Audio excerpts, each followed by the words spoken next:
Welcome to Cody Makers down at Cody Dock, and today I've got two makes for you because it's Burns night. We've got a straw chanter which makes a lovely noise and you can pipe in your haggis with that, and we've also got a paper thistle table decoration for when you're tucking into your haggis later.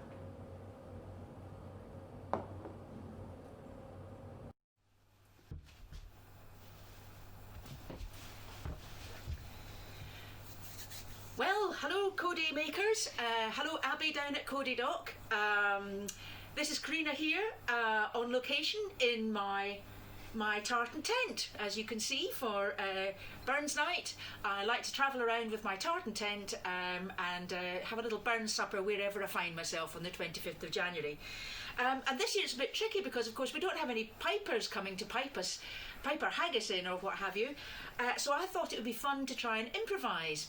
And I'm going to show you how to make a chanter, which is the bit that you use your fingers on the bagpipes, but we're going to be using very simple objects: a straw and a pair of scissors. Now, I've got plastic straws, which are a bit of a no-no, but I've been hoarding them for years because I've been making lots of plastic straw bagpipes and chanters.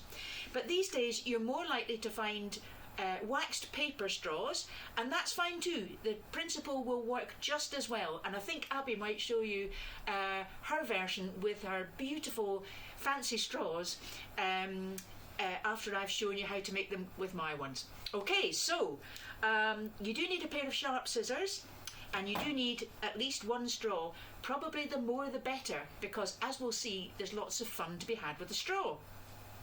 So the first thing we've got to do is we've got to take the straw. Now you can see this is actually a bendy one, doesn't matter, can be bendy, can be completely straight. But what we're going to do is we're going to squeeze and flatten one end of the straw, and you can do it with your teeth. You probably won't need to do it with your teeth if you're using a paper straw. That's the good thing about paper straws, is that they bend and flatten much more easily. You don't want to make it flat, flat, flat, but you want to make it so that it's definitely, now, I'm not sure if you're going to be able to see this, but it's definitely ridged at the sides.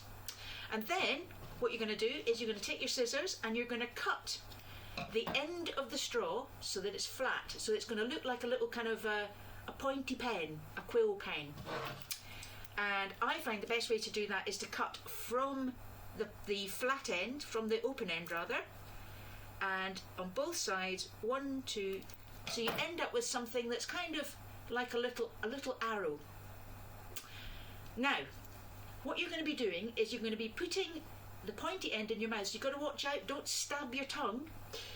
And the knack is to find a happy medium between your lips and your teeth to hold this end, and then you're going to blow.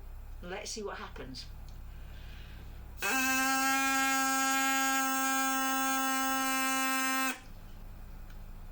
Okay, so that's what's called the fundamental frequency. That note is this straw. Let's see what happens if I blow it in different ways. Actually, might be the fundamental frequency.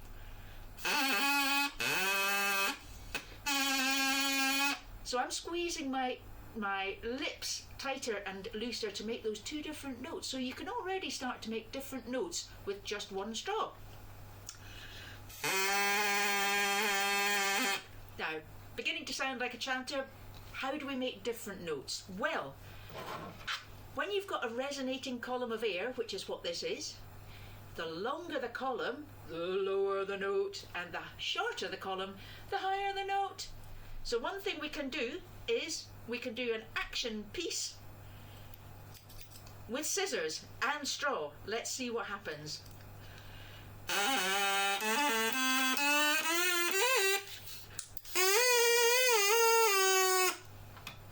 Okay, so what happened there? Long straw, low notes, shorter straw, high notes. It's a bit of a one-way instrument though. I can't go back down again, can I? So I can. It's not a waste, because I can start doing things like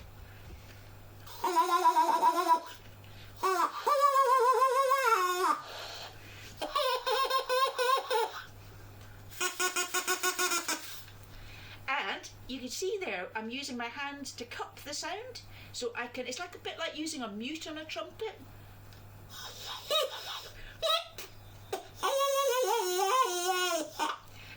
You can make something out of a straw reed and like a filler funnel.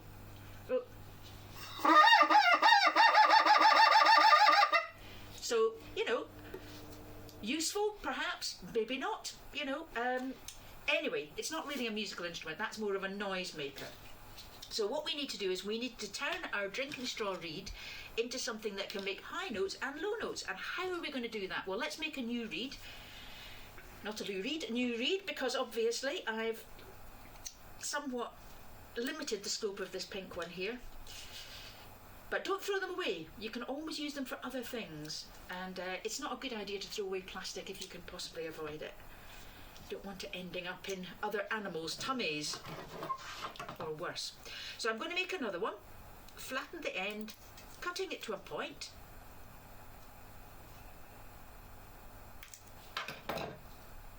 Okay, let's test it. Not bad. Okay, I need to make little holes in this straw. Now, a couple of ways you can do it. If you found a plastic straw, you can do it using a paper clip, for example. I've got one handily down here, which you can heat up in a little a nightlight flame, and you can make little holes. And that works. It works pretty well. But just as easy is to get your scissors, and you're going to cut little diamond shapes. I'll show you. So I'm going to cut one about just above halfway down, a little nick, turn the straw round, and another little nick. And now, oops, now if I cover this hole,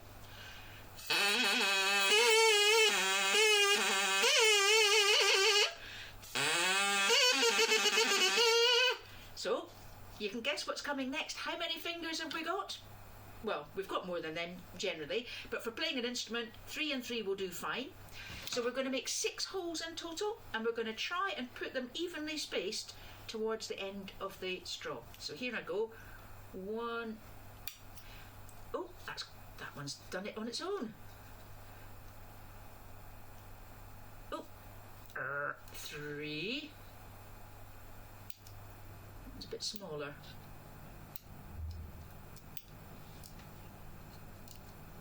Okay. Talk amongst yourselves. Or maybe you're following along. Maybe you're there before me. Right, 1, 2, 3, 4. So just little diamond shapes. 5. And do be sure, if you are using a plastic straw, or even not, do pick up these little bits and put them somewhere safe. There we go. 1, 2, 3, 4, 5, 6. Right, the moment of truth. So if you play the recorder, you'll be used to using a hole at the back. I haven't bothered with one for this one. I've just got 1, 2, 3, 4, 5, 6. Left hand at the top, right hand at the bottom, or the other way around if you prefer. Let's see what happens.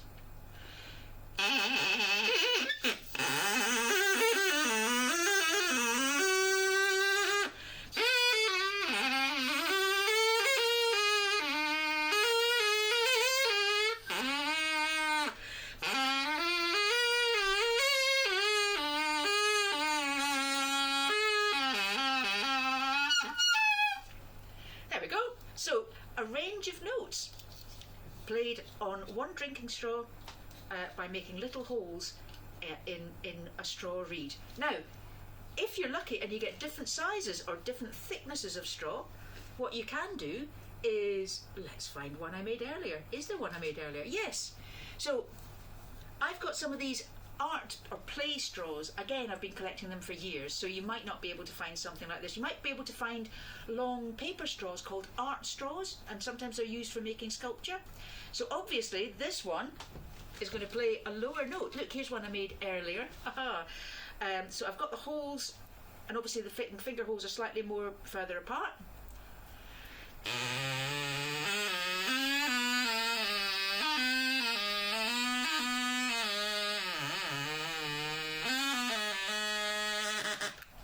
But this one is a different thickness to this one. So for example, where did it go?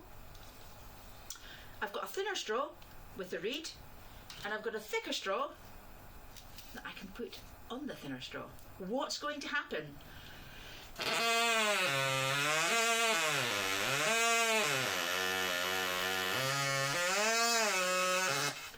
So there you go. You can have some fun experimenting with different things that you can find shape-wise, thickness-wise, making the straw extend. You could even glue two straws together, or not glue them, perhaps use some kind of masking tape. You could make a longer straw. You can also make a resonator. So I've used a paper cup here. So if I blow this one, actually, I'll maybe go for, what was the one I just made? It was the yellow one, wasn't it? Yellow and yellow, right. 1, 2, oh, blimey, can't get all my fingers on this one now.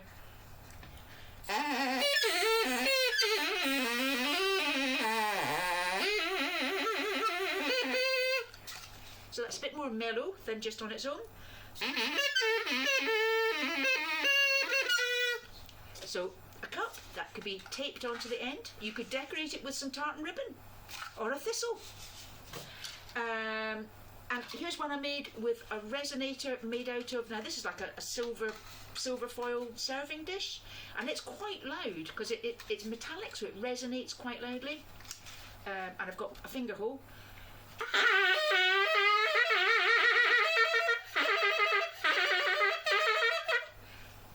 So there you go.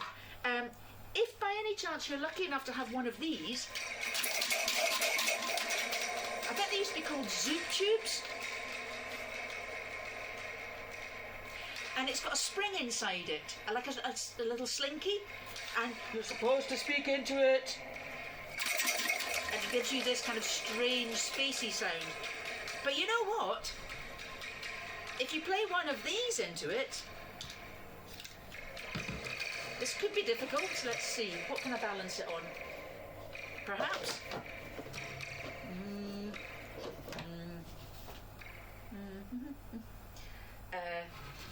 I'll just do this. Let's see what happens.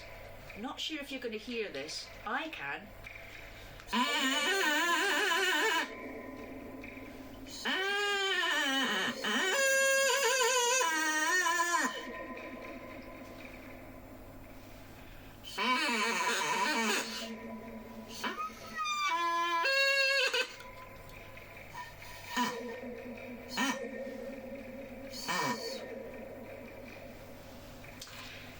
So there you go. I think that just about wraps it up. The important things are making sure that the end of your straw is nice and flat. Don't squeeze it entirely between your lips, because then you won't get any air through.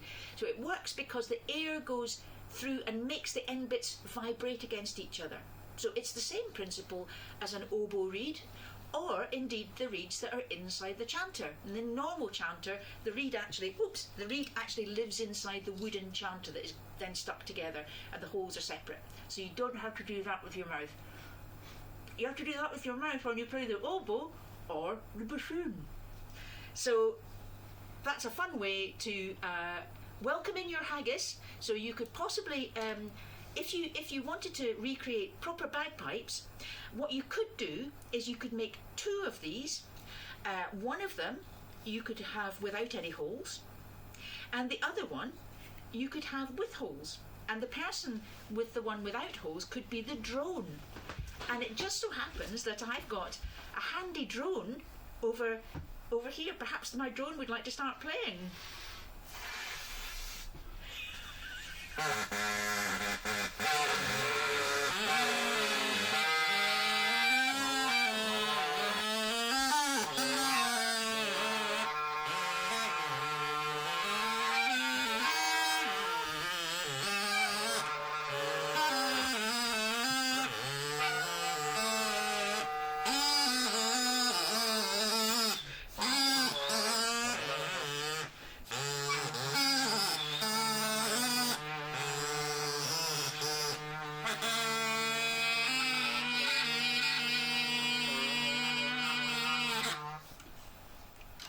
Happy Burns Night!